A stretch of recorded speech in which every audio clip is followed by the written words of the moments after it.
வணக்கம் நண்பர்களே, travel with MSKஐ அன்புடன் வரவேற்கிறோம்.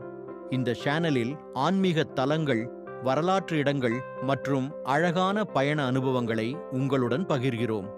வீடியோ பிடித்திருந்தால் லைக், ஷேர் மற்றும் சப்ஸ்கிரைப் செய்ய மறக்காதீர்கள். இது உங்கள் டிராவல் வித் MSK பயணத்தின் ஒவ்வொரு நிமிடமும் ஆனந்தமாக. இன்று நாங்கள் எங்கள் மலேசியா வாடிக்கையாளர்களுடன் தமிழ்நாட்டின் வரலாற்று பெருமைமிக்க மற்றும் ஆன்மீக வளமிக்க தஞ்சாவூர் பெரிய கோவிலில் இருக்கிறோம். பிரகதீஸ்வரர் கோவில் என்றும் அழைக்கப்படும் இந்த பெரிய கோவில் சோழ பேரரசின் மகத்தான மன்னர் ராஜராஜ சோழனால் 11ஆம் நூற்றாண்டில் கட்டப்பட்டது. இது உலக புகழ்பெற்ற யுனெஸ்கோ உலக பாரம்பரியாகும். கோவிலின் பிரமாண்ட கட்டமைப்பு, உயரமான ராஜகோபுரம், ஒரே கல்லில் செய்யப்பட்ட 80 டன் எடையுள்ள நந்தி சிலை, இவை அனைத்தும் தமிழர்களின் கட்டிடக்கலையின் பெருமையை வெளிப்படுத்துகின்றன. இன்றைய பயணத்தில் நாம் வரலாற்றின் பொற்குடில் என அழைக்கப்படும் தஞ்சாவூரில் உள்ள பிரசித்தி பெற்ற பிரகதீஸ்வரர் கோவிலில் இருக்கின்றோம். இது தமிழர்களின் பெருமை, சோழரின் ஞானமும் கட்டிட நுட்பமும் ஆன்மீக பாரம்பரியமும் ஒன்றாக இணைந்த ஒளிரும் பொற்கோவில். தஞ்சாவூர் பெரிய கோவில் அல்லது பிரகதீஸ்வரர் கோவில் 11ஆம் நூற்றாண்டில் சோழ பேரரசர் ராஜராஜ சோழன் அவர்களால் கட்டப்பட்டது. இவர் தனது ஆட்சியின் 25வது ஆண்டில் கிபி 1003ஆம் ஆண்டு கோவிலை கட்டத் தொடங்கி கிபி 1010ஆம் ஆண்டில் அதை முழுமையாக முடித்தார். இந்த கோவில் கட்டப்பட்டது என்பதே சோழர்களின் நிர்வாகத் திறமை, கலாச்சார செழுமை மற்றும் தொழில்நுட்ப வளர்ச்சியின் உயரத்தை பிரதிபலிக்கிறது. இந்த கோவில் முழுவதும் மிகவும் உயர்தரமான கிரானைட் கற்களால் கட்டப்பட்டுள்ளது. இது மிக வியப்புக்குரிய விஷயம். ஏனெனில் தஞ்சாவூரில் கிரானைட் கிடைக்காத இடம் என்பதால் 60 முதல் 100 கிலோமீட்டர் தூரத்திலிருந்து அந்த கற்கள் கொண்டு வரப்பட்டன. காலநிலை மாற்றம், நீர் மூட்டம், நில அதிர்வு எதுவாக இருந்தாலும் கோவில் இன்று வரை உறுதியுடன் நின்று கொண்டிருக்கிறது என்பது சோழர் நுண்ணறிவுக்கு சாட்சி. விமானம், ராஜகோபுரம். கோவிலின் பிரதான கோபுரமான விமானம் சுமார் 216 அடி உயரம் கொண்டது. இது ஒரு மலைப்பரப்பை போல தோன்றும். அதன் உச்சியில் இருக்கும் 80 டன் எடையுள்ள கலசம் எந்த ஒரு மெக்கானிக்கல் கருவியும் இல்லாமல் ஆயிரக்கணக்கான தொழிலாளர்கள் மற்றும் உயர் சிந்தனையாளர்கள் மூலம் ஒரு மர ஏற்றுமர பாதையில் உருட்டி கொண்டு செல்லப்பட்டு மேலே வைக்கப்பட்டது என வரலாறு கூறுகிறது. இது பழமையான கட்டிடக்கலை மாபெரும் சாதனை எனலாம். நந்தி சிலை. கோவிலின் நுழைவாயிலில் இருக்கும் நந்தி சிலை உலகிலேயே 2வது பெரிய நந்தி என கருதப்படுகிறது. இது 6.0 மீட்டர் நீளம், 2.6 மீட்டர் உயரம் கொண்டதும் ஒரே கற்சிலையாக செதுக்கப்பட்டதும் ஆகும். நந்தியின் முகத்தில் உள்ள அமைதியும் கண்ணோட்டமும் கோவிலின் மெய்ஞான வாசலை பாதுகாக்கும் சக்தியாக இருப்பது மிகவும் ஆன்மீகத்தை கூட்டுகிறது. தஞ்சாவூர் பெரிய கோவிலின் நந்தி ஆன்மீகமும் சிற்பக்கலையும் கலந்த அற்புதம். பிரகதீஸ்வரர் கோவிலின் நுழைவாயிலில் நம்மை முதலில் வரவேற்கும் அற்புதமான உருவம்தான் நந்தி. சிவபெருமானின் வாசல் காவலனாகவும் அவரது பரம பக்தனாகவும் விளங்கும் நந்தி இங்கு ஒரு பெரும் ஆன்மீக ஆவணமாகவும் சிற்பக் கலைக்கோவையாகவும் திகழ்கின்றது. இந்த நந்தி சிலை உலகின் மிகப்பெரிய நந்தி சிலைகளில் ஒன்றாக கருதப்படுகிறது. இது நீளம் சுமார் 6 மீட்டர் 20 அடி, அகலம் சுமார் 2.5 மீட்டர் 8 அடி உயரம், சுமார் 3 மீட்டர் 10 அடி முழுவதும் ஒரே கற்சிலையாக செதுக்கப்பட்டுள்ளது. மென்மையான கருங்கல், சிங்களீஸ் கிரானைட் வகை என கருதப்படுகிறது. இத்தகைய பெரிய சிற்பத்தை அந்த காலத்தில் எவ்வாறு இந்த அளவில் உருவாக்கினர் என்பது இன்று வரை ஆச்சரியமாகவே இருக்கிறது.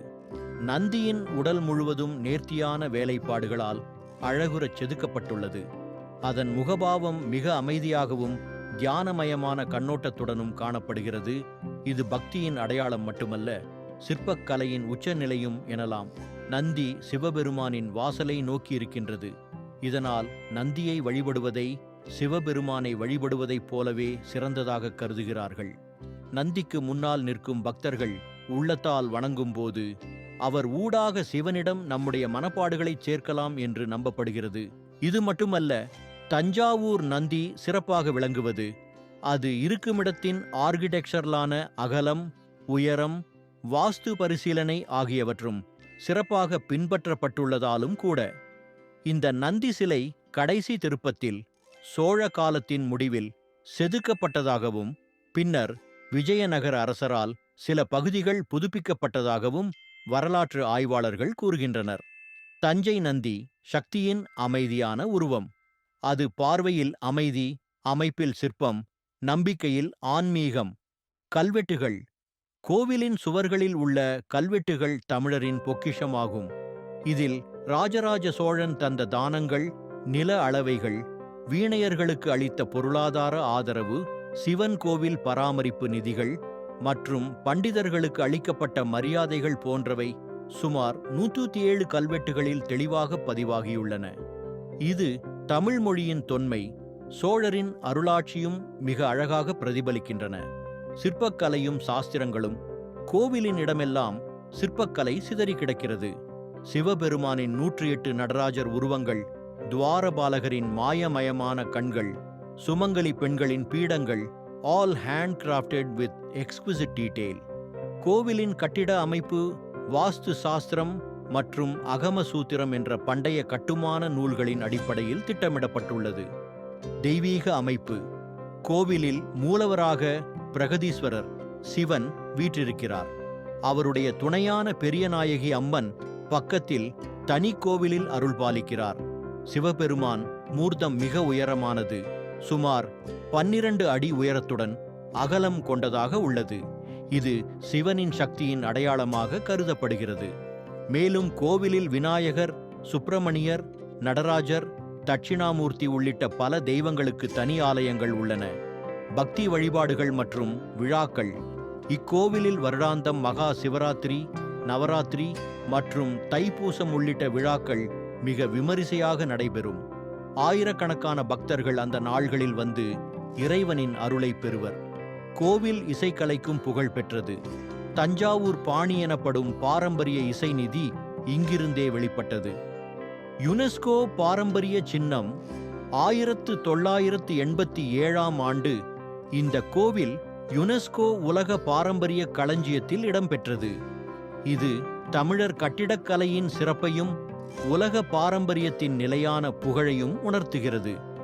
இந்த தஞ்சாவூர் பெரிய கோவில் ஒரு கோவில் மட்டுமல்ல, இது ஒரு நல்லாட்சி நினைவிடம், தமிழ் பெருமையின் சின்னம், ஆன்மீக சிகரம் மற்றும் கட்டிடக்கலை பேரறிஞர்களின் தொலைநோக்கு பார்வைக்கு ஒரு நிழற்படம். இவ்வளவு வருடங்கள் கழிந்தும் கோவிலின் ஒவ்வொரு கல், ஒவ்வொரு சிற்பமும் பேசும் வரலாற்று மொழி இன்றும் நம்மை உற்சாகமடையச் செய்கிறது. தஞ்சாவூர் பெரிய கோவிலின் கட்டிடக்கலை உலகையே வியக்க வைத்துள்ளது. கிறிஸ்து பிறப்பு 1003 முதல் 1010 வரை சுமார் 7 வருடங்களில் சோழ பேரரசரான ராஜராஜ சோழன் இந்த பிரம்மாண்டமான கோவிலை கட்டினார். இது எளிதான வேலை அல்ல. எந்த இயந்திர வசதிகளும் இல்லாத காலகட்டத்தில் அவருடைய தன்னம்பிக்கையும் சிற்பக் கலைஞர்களின் திறமையும் சேர்ந்து இது போன்ற ஒரு அதிசயமான ஆலயத்தை உருவாக்க முடிந்தது. இந்த கோவில் முழுவதும் சுமார் 130,000 டன் கிரானைட் கற்களால் கட்டப்பட்டுள்ளது. ஆனால் அந்த கற்கள் தஞ்சாவூரில் கிடையாது. ஆய்வுகள் கூறுவதாவது அவை சுமார் 50 முதல் 60 கிலோமீட்டர் தொலைவில் உள்ள இடங்களில் இருந்து எடுக்கப்பட்டன. எப்படி இந்த அளவிலான கற்களை கொண்டு வந்தார்கள் என்பது வியப்புக்குரியது. அவர்கள் யானைகள், ரதங்கள் மற்றும் மனிதர்களின் ஒருங்கிணைந்த உழைப்பின் மூலம் வலுவான மரப்பலகைகளை பாதையாக அமைத்து பல கிலோமீட்டர் தூரம் உருட்டி கொண்டு வந்ததாக வரலாற்று கல்வெட்டுகள் கூறுகின்றன. இது தெய்வீக தொழில் என்று கூட சொல்லலாம். மேலும் கோவிலின் சிறப்பு என்னவென்றால் விமானம், அதாவது கோவில் கோபுரம் சுமார் 216 அடி உயரத்தில் உள்ளது. இதில் விசேஷம் என்னவென்றால் அதன் மேலுள்ள கலசம் கூபோலா சுமார் 80 டன் எடை உடைய ஒரு கல். அந்த உயரத்திற்கு அது எப்படி ஏற்றப்பட்டது? இதற்கான புராணமோ பாரம்பரியமான கட்டுமான அறிவோ என்னவென்றால் அவற்றை அவர்கள் ஒரு ஏற்றுமர அடுக்கி, அதாவது ஒரு ஏணிப்பாதை போல நீண்ட சாய்வு மேடையை கட்டினார்கள். இது சுமார் 7 கிலோமீட்டர் தூரத்திற்கு நெளிந்திருந்திருக்கலாம். அதன் மீது பல நாட்கள் எடுத்து உருட்டி உருட்டி அந்த பெரிய கலசத்தை மேலே எடுத்துச் சென்றார்கள். இது மாத்திரமில்லை, அந்த கால கட்டுமானத்திற்கு அவர்கள் எந்தவித ஜலவித்தியையும் கீமிக்கலும் இல்லாமல் முற்றிலும் பழங்கால தொழில்நுட்பத்துடன் கணக்கீடுகளுடன் வஸ்து சாஸ்திரம் பின்பற்றி செயல்பட்டனர் என்பது மிகவும் ஆச்சரியமாகும். கோவிலில் உள்ள நந்தி சிலையும் அதே நுட்பத்துடன் மிகச் சிறப்பாக செதுக்கப்பட்டது. ஒரே கற்சிலையாக மிக மென்மையான தோற்றத்துடன் அதற்கேற்ப கீற்றுகள், பரிமாணங்கள், கண்கள், கொம்புகள் மற்றும் முகபாவங்கள் ஆல் ஆர் இன்ட்ரிகேட்லி டீட்டெயில்ட். அதற்கும் மேல் கோவில் சுவர்களிலும் முக்கிய வாயில்களிலும் சிற்பங்கள் மட்டுமின்றி தமிழ் கல்வெட்டுகள், ராஜராஜ சோழனின் வரலாறுகள், அவரது பண்பாட்டு அறிவு, நாடகக் கலைஞர்களுக்கான உதவிகள் ஆகியவை பொறிக்கப்பட்டுள்ளன. இது ஒரு கட்டடம் அல்ல, ஒரு கலாச்சார சான்று. ஒரு பேரரசர் எப்படி ஒரு பக்தராய் இறைவனுக்காக தனது ஆட்சியை, செல்வத்தை, திறமையை அர்ப்பணித்தார் என்பதற்கான அதிகாலை சாட்சியம்தான் இந்த பெரிய கோவில்.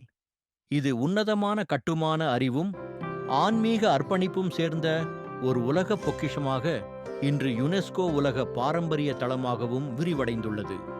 தஞ்சாவூர் பெரிய கோவிலை கட்டியவர் ராஜராஜ சோழன் என்பவர் சோழ பேரரசின் மிகச்சிறந்த மன்னர்களில் ஒருவர். இவர் கிறிஸ்து பிறப்புக்குப் பின் 985 சிங்காசனத்தில் ஏறினார். அவர் ஒரு போராளி மட்டுமல்ல, ஒரு சிறந்த நாகரீக வளர்ச்சியை வழிநடத்திய அரசன். கல்வி, கலாச்சாரம், மதம், இசை, கட்டடக்கலை எல்லாவற்றையும் ஊக்குவித்தவர். தஞ்சாவூரை அவர் ஒரு கலை, கல்வி மற்றும் ஆன்மீக கூடமாக மாற்றினார். அவரது ஆட்சியில் சோழர்கள் தென்னிந்தியாவின் பெரும்பகுதியை மட்டுமல்லாமல் இலங்கை, மலேசியா, இந்தோனேஷியா வரை தங்கள் காலடி சேவை கொண்டாடினர். ராஜராஜ சோழன் தனது ஆட்சியில் நாட்டு மக்களை உயர்த்தி கொள்ள வேண்டிய முக்கியத்துவத்தை புரிந்திருந்தார். அவர் மிகவும் நுட்பமான நிர்வாகத்திறன் கொண்டவர். நாட்டின் ஒவ்வொரு கிராமமும் ஒவ்வொரு சமுதாயமும் நன்கு இயங்க வேண்டுமென்றே அவர் பல நிர்வாக முறைமைகளை கொண்டு வந்தார். கல்வெட்டுகள் மூலம் நாம் அறிந்திருப்பது, அவர் தெய்வ சேவையை மட்டுமல்ல, மக்கள் சேவையையும் சமமாக கருதினார். அவருடைய ஆட்சியில் அரசு நிலங்கள், பள்ளிகள், கலையரங்குகள், மருத்துவமனைகள், பசுமை பூங்காக்கள் போன்றவை வளர்ச்சி பெற்றன. தஞ்சாவூர் அந்த காலத்தில் சோழர்களின் தலைநகரமாக இருந்தது. அந்த நகரத்தில்தான் அவர் பிரகதீஸ்வரர் கோவிலை கட்டினார். அது மட்டுமில்லாமல் அவர் இசை மற்றும் நடனக் கலைஞர்களை, சித்தர்கள் மற்றும் வித்துவான்களை, பண்டிதர்களையும் அதிகமாக ஊக்குவித்தார். இவருடைய ஆட்சியில் தமிழ் மொழி மற்றும் இலக்கியமும் பெரிதும் வளர்ந்தது. சைவமும் வைணவமும் மற்ற தர்மங்களை சமமாக காண்டு நடத்தியவர் இவர். அவருடைய மக்களுக்கு வேலைவாய்ப்பு உருவாகும் வகையில் பெரிய கட்டுமான வேலைகளை, அதாவது கோவில்கள், பள்ளிகள், மண்டபங்கள் ஆகியவற்றை தூண்டும் திட்டங்களை உருவாக்கினார். பெரிய கோவிலை கட்டும் பணியில் நூற்றுக்கணக்கான சிற்பிகள், சலுகையாளர்கள், தொழிலாளர்கள், ஏற்றுமர தொழிலாளர்கள் பலருக்கும் வேலை கிடைத்தது. இது ஒரு ஆதார வாழ்க்கை முறை உருவாக்கியது. ஓம் நம சிவாய. இந்த அற்புதமான கோவிலின் வரலாறும் சிறப்பும் உங்களுக்கு பிடித்திருந்தா வீடியோக்கு லைக் பண்ணுங்க, ஷேர் பண்ணுங்க.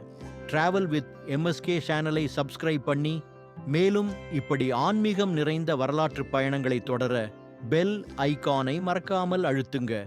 இன்று நாங்கள் தஞ்சாவூர் பெரிய கோவிலில் இருக்கோம். நம்முடைய மலேசிய வாடிக்கையாளர்களுடன் சோழர்களின் சாகா வரலாற்றை நேரில் அனுபவிக்க ஒரு அரிய சந்தர்ப்பம். பெருவுடையார் கோவில் இது வெறும் கோவில் அல்ல, இது ஒரு எழுச்சியையும் இறை உணர்வையும் கொண்ட ஜீவந்த வரலாறு. சோழ சாம்ராஜ்யத்தின் சிறந்த கட்டடக்கலை, தெய்வீக தூண்டுதல், மனித உழைப்பு அனைத்தும் இங்கு ஒன்றாக கலந்து இந்த மாபெரும் ஆலயத்தை உருவாக்கின. இன்று இந்த பயணத்தில் நம்முடன் சேர்ந்து சைவ திருவழிபாட்டையும் கலையையும் கட்டிடக்கலை மரபையும் நம்முடன் அனுபவிங்க. ஓம் நம சிவாய.